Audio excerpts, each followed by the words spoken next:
Welcome to another episode of Nori is Off the Line. This is your positive source of insights, opinions, and relevant information. We are live on TBN Philippines, TBN Asia, and UCAP Television. And tonight on this episode, we will have One Hugs, and we will talk about everything around mental health awareness.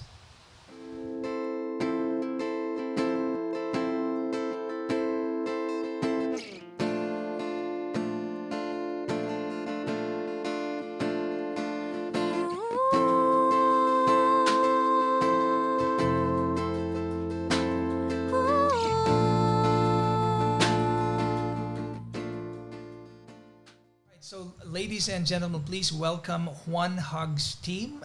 So there's four of them in this episode today. So let's take a look and let's hear from them. Quick backgrounder muna on who they are and what they do for One Hug. So we can start with the big boss. Hi everyone, I'm Sia Mioneza. I'm one of the founders of One Hugs Philippines. Basically, I'm doing the content and answering inquiries regarding the questions of the people kung ano yung One Hugs and all. And then currently, I'm working full-time job as a brand manager of a local brand of makeup. Aside from doing volunteer jobs in the past, I've done a lot of volunteer jobs na kasi since I'm also a child and youth advocate. So basically, siguro, that's it. All right, so let's move to Dane.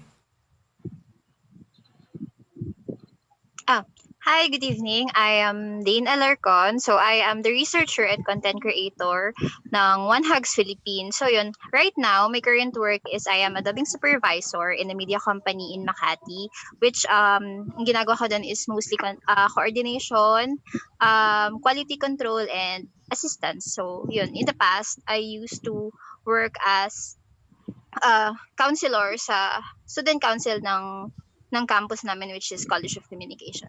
Okay, I was thinking counselor in a city or somewhere. So Yes. let's go ahead with Jasper. Yeah. Good evening, everyone. My name is Jasper. Dito sa One Hugs, I am working as a digital artist, layout artist ng One Hugs. Mhm. My current job, I'm working as a TV production assistant sa isang TV network. Tapos, before, I used to do volunteering din. I'm a part of one of the largest Catholic youth organizations in the Philippines. And up until this, siguro, I think I'm still do, doing that. And I'm going to also work. Mhm. Yeah. Oh, okay. And last but not the least, Carla. Hello po, I'm Carla. I'm also one of the co-founders of One Hugs Philippines. Here po, I do mostly the digital side of One Hugs, spearheading anything that's related to graphics and Mhm. the branding of the One Hugs, the organization. Right now, I'm working as a digital content producer for a telco company. Mhm. And back in college, I used to like student jock for a radio. Um, as part of the internship program, and I also usually write about music reviews kasi medyo music person po ako. So yun. Mhm. Yun po yung usually na ginagawa ko back in the day. Mhm. Back in the day, parang medyo Back in the day. yeah, medyo Matanda na po ako ngayon. yes, Char. don't spill the beans on your on your So anyway, so all of you guys seem to have a full-time job outside of One Hug. So it's a good thing to know because that means that even without support elsewhere, you can pretty much support your advocacy already on your own. But let me just ask this question to either one of the co-founders, CM or Carla. Why One Hugs? Yes. Actually, Jasper would answer that question. All right, sige, sige, no problem. Go Sige, ahead. ako na lang daw sagot. Basically, One Hugs. One Hugs po kasi, it's actually a non-profit organization that envisions one goal, which is kung paano mo siya basahin itself. One Hugs, which is, kung tatulog-gulugin natin, it's isang yakap. But as a non-profit organization itself, hindi naman namin sinasabi na that's only our goal. Hindi naman namin sinasabi na parang we only target na for people to normalize hugging, for people to, to feel that there's a safe space when in terms of hugging. But that's just a part of it. Ang ina-aim namin as this organization, ina-aim namin na magkaroon ng safe space for people to find comfort, for people to find someone that they can rely on. Kasi naniniwala ako na madami sa atin or halos sa atin na working or young adults ganyan.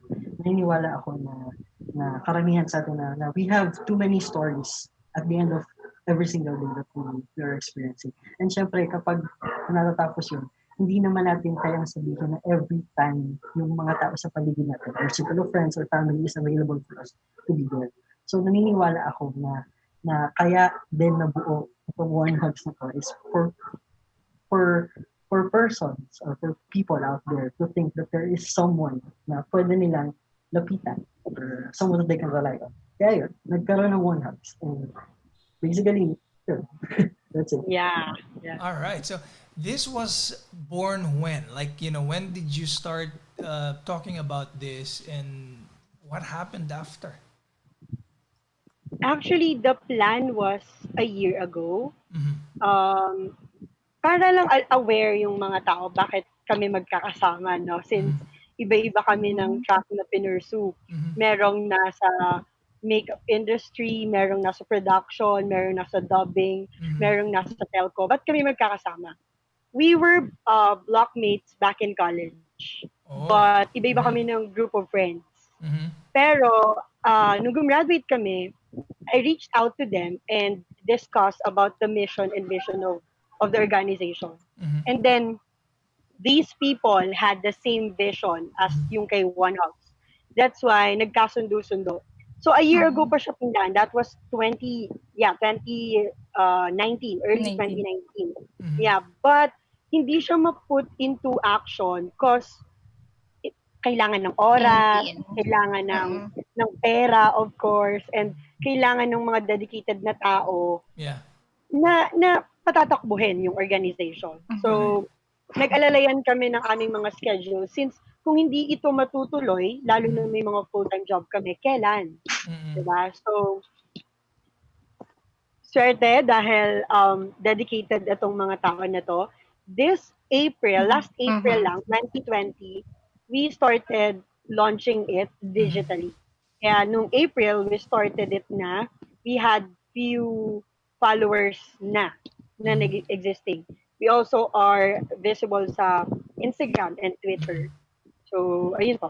So it's also something that I'd like to ask now, because obviously before we invited you, I had to do some kind of research also on you guys, and noticed nga that you started during the crisis, during the lockdown, basically. And why do it during this time? Yeah, kasi siguro that would answer the question na aligned kasi siya sa primary objective ni One Hugs. Basically kasi yung objective namin would summarize into two words, which is be there. Diba? Kasi it is very important to be there for someone. So, ayun, during lockdown, a lot of people struggling dahil yung common kasi is yung cabin fever, yung parang Yeah. nag-overthink sila because hindi sila makalabas, wala silang other outlet para mag-enjoy sa life and all, walang makausap, walang social interaction. So, nahihirapan kami back then, kaming apat, na mag-plot ng postings, ng schedules, maging available digitally kasi nga oras. But then, nag-usap-usap kami online since, yun nga, during ECQ, we had all the time. So, yun, siguro it's a blessing in disguise na we've been able to start it. Parang nagkataon lang din. Hindi man siya like sinadya na, sige mag-start tayo ng lockdown. Hindi naman. Yeah. So I'd like to dig deeper into this advocacy, because again, we're talking about anxiety. We're talking about cabin fever. We're talking about anything that could lead to depression. And basically, what you're trying to say is, you have initiated this program so that you can be for that person.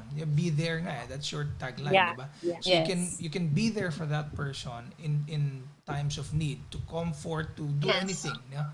But should this advocacy be basically replacing physical interaction? It's not naman, Sir Nori, na we're replacing physical interaction because like what we've told you, one hug's objective is to normalize hugging, which is Mhm. yung physical act of hugging na i-wrap mo yung arms mo around someone. Yes. Yun yung one of the many advocacy niya, i-normalize yung hugging.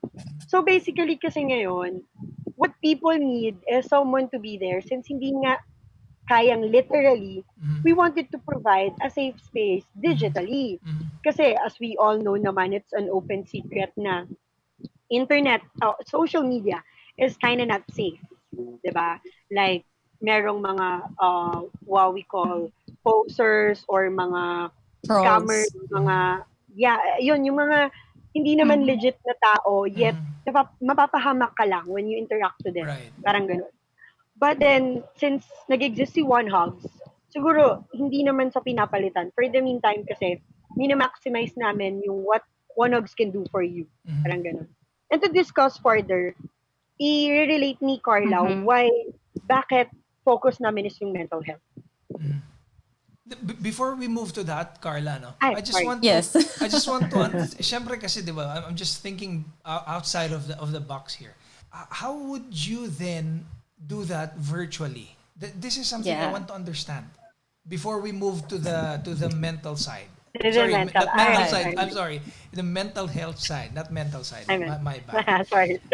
Yeah, Alright. how do you do That's that? a nice question. Yeah, that's a nice question. Kasi when we say hugging, that's literally wrapping your arms around someone, Mm. right? Mm-hmm. But Mm-hmm. kasi one thing that One Hugs wanted to inform everyone is that madaming forms ng hug. Again, Yes. ano bang definition ng hug?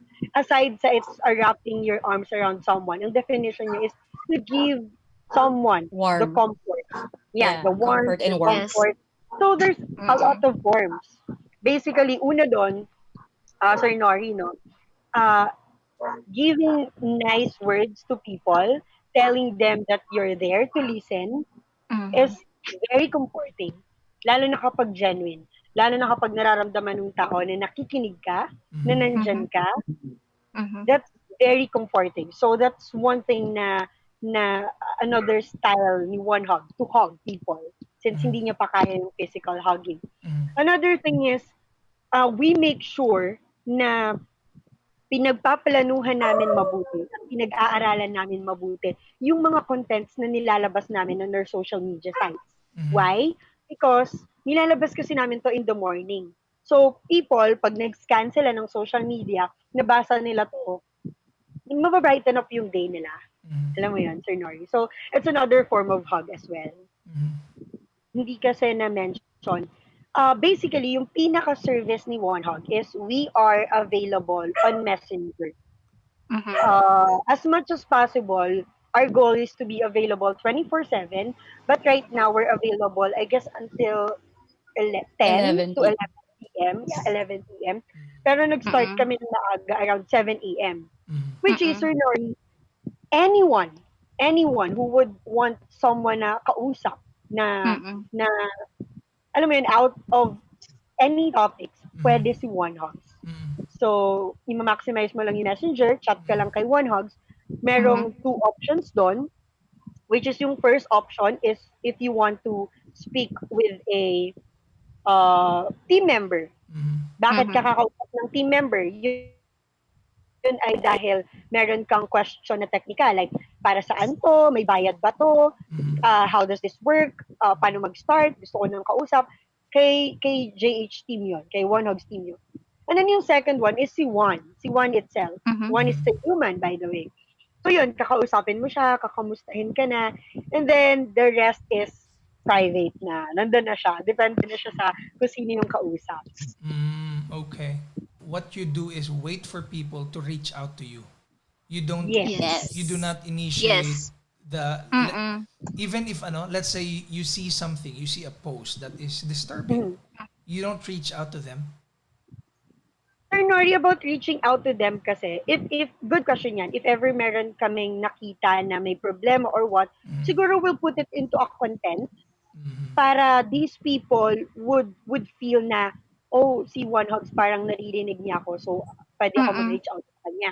Kasi mhm, Sir Nori, to be Mm-mm. honest with you, merong mga lumalapit sa amin na hindi sila yung may problema, pero friend Mm-mm. nila. Tapos Mm-mm. pinapakuyuan kami, nalapitan daw namin. mm, If you would going to ask us, nilalapitan ba namin? The answer is no. No. Why? mhm. Because in One Hugs, we value yung consent. Yes. And Value the privacy. consent so much. And So privacy, as no? much as, and privacy. Yes. Yeah, yeah. And sometimes So, those Mm-mm. and sometimes to be yeah, to be honest, and this is a reality, minsan yung sinasabi-sabi ng kaibigan ko, actually that's them. yes, Yeah, exactly. sometimes. So, yun. Isn't it? Di Asking ba? for a friend. Right, right. Asking So, for so, a friend. so Mm-hmm. anyways, I'm gonna move on to the mental health awareness thing that that is Okay. the Okay. main advocacy. So, Carla, can you tell us why do you have to focus on mental health awareness? Ayun po. So we choose to focus on mental health because mental health always hits close to home talaga. I Mhm. mean, I believe na kaming apat and most of every people in the world knows at least one friend who's been Mm-hmm. struggling with their mental health silently. And they're Mhm. struggling Yes. silently because of these norms of the older generation na it's all in the head. That's Mhm. why Mm-hmm. nahihinder sila na mag-open sa mga tao. Mhm. And ano mo yun, depende na rin sa mga tao sa paligid nila kasi if they're so willing to listen and ano yun, yung Mm-hmm. body language, if yan ka na naman, parang ganon. But it's true kasi sometimes they say na pwede bang ikaw na lang yung kausapin namin one kasi parang nahiya na kami lumapit sa mga friends namin kasi eto naman, di nila ako naiintindihan ganyan, whatever. And so whatsoever. So ayun, that's why we want to at least successfully remove the stigma within mental health para Mhm. at least ma-comfort yung mga tao na it's okay to talk about your feelings. Your Mhm. Yeah. feelings are always valid kahit gaano mo pa nararamdaman to, kahit every time, Yes. every day na nararamdaman mo to, it's always valid and it's always okay to talk about it. So Mhm. that's why we focus on mental health. And moving Mm-hmm. forward, we just want to emphasize that One Hugs is different, or it's a different kind of service sa mga mental health organizations kasi we're to emphasize, we're not psychology graduates, we're all communication Yes. graduates, so I'm about Yeah. to ask that. we're not licensed psychologists, License. we're Yeah. trained conversationalists. Mhm. That's why Yeah. One Hugs is, parang Mm-mm. kaibigan mo lang. Pwede mo Mhm. siyang lapitan. Kwentuhan Yes. lang tayo, ganyan. And pag may pumupunta sa amin asking for advice, parang syempre, parang pag may lumalapit about anxiety, depression, we're Mm-mm. here to talk about them. We're here to talk to them. Pero, yun, if kailangan nila ng advice, we're going to ask if they really want to, reach for our advice. Because, Mhm. again, nire-reveal Yes. naman sa chat box, nire-reveal ni Juan na we're not licensed psychologists. Mm-hmm. I see. We just want to let everyone know na at may handang makinig sa kanila. That's Mm-hmm. it. You are like a depository machine of their feelings, of their emotions. Yes, Yeah. kasi alam niyo po, Sir Nori, Venting out parang ano yan eh, machine. pag mano lang nila, ma-reveal lang nila yung gusto nilang sabihin at Mhm. gumagaan at gumagaan yung pakiramdam nila. Kasi alam mo yun, most of the people na nagkakaroon ng depression and all, hindi nila kasi malabas yung feelings nila. And Mm-mm. every time na magta-try sila, sometimes yung mga tao sa paligid nila, they made them feel na parang drama na naman to, ganyan. But here in One Hugs, it's a very safe space na go on. Pag-usapan lang natin to. Kahit Mm-mm. gaano mo pa feeling nakababaw to, hindi to mababaw because this is what you feel. Yes. Mhm. Mm-mm. Ayun po. My other question is going to be this, because you've mentioned earlier that because of the experiences of the older generation, that Mm-hmm. that they're ought to think na what these kids are feeling nowadays are just because they're just too soft. Mm-hmm. Well, somehow it's true, isn't it? Na Yeah, hindi naman po namin generalize. Parang yeah, some yeah. older generation really understand what is this. Pero some of it, parang kulang pa talaga sa education, kulang pa sa knowledge on what is mental health. Mental health is as important as physical health. Yes. It's not just in the head. Parang may Mhm. epekto yun eh. Once it Yes. hits you, you will not be able to function properly either. Isn't it true that in this generation, sobrang sumabog yung Feelings ng depression, mga kabataan. mental, konting bagay lang, oh, I feel Actually. depressed, oh, I feel this, I feel, isn't it ironic na it's only in the millennial age that this happened? Yes. I would like to answer that po. Yeah. Kasi di ba nagkaroon tayo ng yung stigma noon na, ayun nga, ito yung sinasabi nila na nasa isip mo lang yan, baka maarte ka lang. Parang noon kasi, sanay tayo na tiisin yung mga bagay na nangyayari sa atin na parang, okay, ito yung pinagdadaanan ko mahirap, pero parang, alam mo yun, worth it siya pagdating sa future. Parang yung stress mo sa trabaho, yung iniisip mo about sa family, may ipon yun lahat eh. So parang yung generation noon, parang sinasabi nila na parang hindi tabu pa siya na topic, yung mental health. Lalo na may mga movies tayo noon na pag may mga sakit under mental health na pag nakita mo yon, iisipin nila na baliw ka. So parang wala pang further studies. And ngayon, siguro dahil ngayon lang nila napapansin yung importance ng mental health, parang bigla siyang sumabog nung nagkaroon ng topic na, okay, may batas na tayo about mental health. Tapos biglang, ayun na, naglabasan na yung mga tao na, shocks, ito yung nararamdaman ko. Parehas ito ng symptoms na sinasabi nila. So baka meron din akong ganun, na baka time na para magpa-check ako. Kasi baka ito na nga yung nararamdaman ko. And then yung iba silently battling, yun nga. Yeah. Na ngayon lang nila nahanap yung time na lumabas kasi parang ito na yung pagkakataon na sabihin ko and mabigyan ko ng cure yung sarili ko para hindi na ako magbabattle alone. Parang ganun po. So and also siguro no, it's I don't know if it's, you know, part of the cycle, but it's probably because of the yung prevalence ngayon ng social media. That, Yes, actually yun know, po they talaga feel yun. empowered Kinalaman. already to. Yeah. Yeah, sorry, But go Sir ahead. Nori, yeah, but to add lang, no, like we've told you before, since hindi nga kami mga licensed professional in the mental health field, but we're trained conversationalists, kapag ka may mga nag-reach out sa amin and ang bungad is depressed na ako, ganito, ganyan, what we usually do is we ask them, are you self-diagnosing? Like, nagsa-self-diagnose ka ba? Because that's number one risky thing na ginagawa ng mga kabataan these days. Kasi, like what mentioned nga a while ago ni Dane, na this generation kasi is kind of informed and madami na kasing information out there kung Informed ano by yung mental Google, health no? care, kung ano yung sorry? No, I was just saying this generation is informed now by Google, the internet. Yeah. Google is your best friend. Yes. Ayun nga. Everybody can So, just become anybody nowadays. Anyways, go ahead po. ayun. So parang, since madami na silang alam, and some of them kasi, which is sana ma-practice, no, na i-validate muna yung mga facts bago Facts. nila paniwalaan yung mga bagay-bagay. Yeah. But most of them kasi, kapag nakita nila yung mga symptoms na same, they feel like, sinaself-diagnose nila yung sarili nila. Yeah, Then parang they yun na feel yun, like ganun. they're suffering in this one. Kaya, to answer your question, bakit? Kasi, narinig na namin din yan from older generation na bakit kami naman noon hindi naman kami marami rin naman problema noon pero hindi naman kami suicide thought or ma-depress kami bawat kibot ganito kasi Sir Nori ang isang problema kapag hindi mo na-acknowledge within you nabibit-bit mo yon sa pagtanda mo tas napapasa mo siya so if yung back then, yung mga older generation, dahil hindi nila na-acknowledge sa sarili nila na there's there's something wrong within themselves, hindi nila malabas dahil wala dahil tabu Nabitbit nila yon nagkaanak sila, napasa nila yung pressure, alam mo yon Sir Nori. Kaya siguro, isang factor din Nagmamanifest. yun, isang factor din yon bakit this generation is suffering more than the generation before.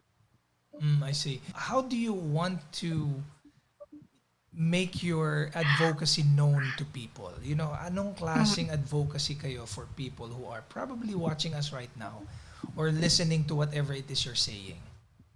Yeah, basically what we wanted to give emphasis is that yes, si One Hugs ay nasa category ng mental health care.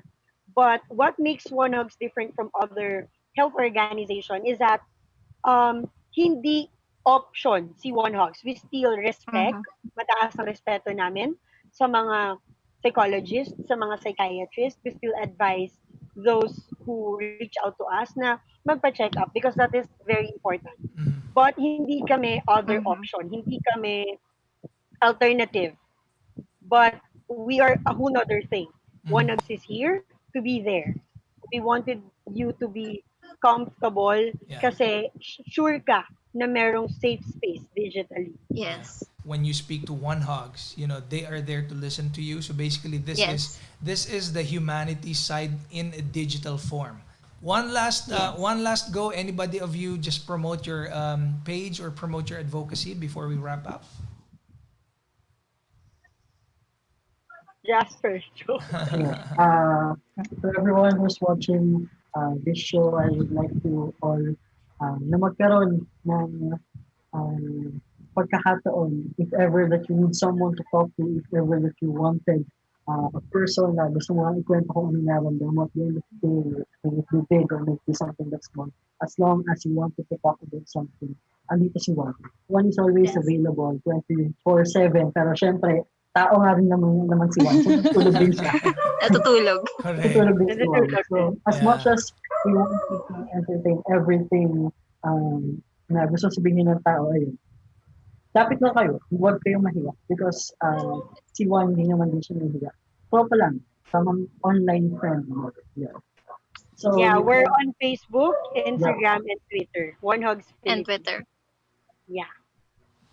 And that's about it, guys. I mean, as I've said earlier, I promise it's gonna be a good discussion, and indeed it was. Ang dami nating natutunan about One Hugs, on what their advocacy is all about, kung ano yung ginagawa nila on Facebook or on the digital world. So, what are you waiting for? If you need help or if you need somebody to listen to you, to talk to, One Hugs will be there for you.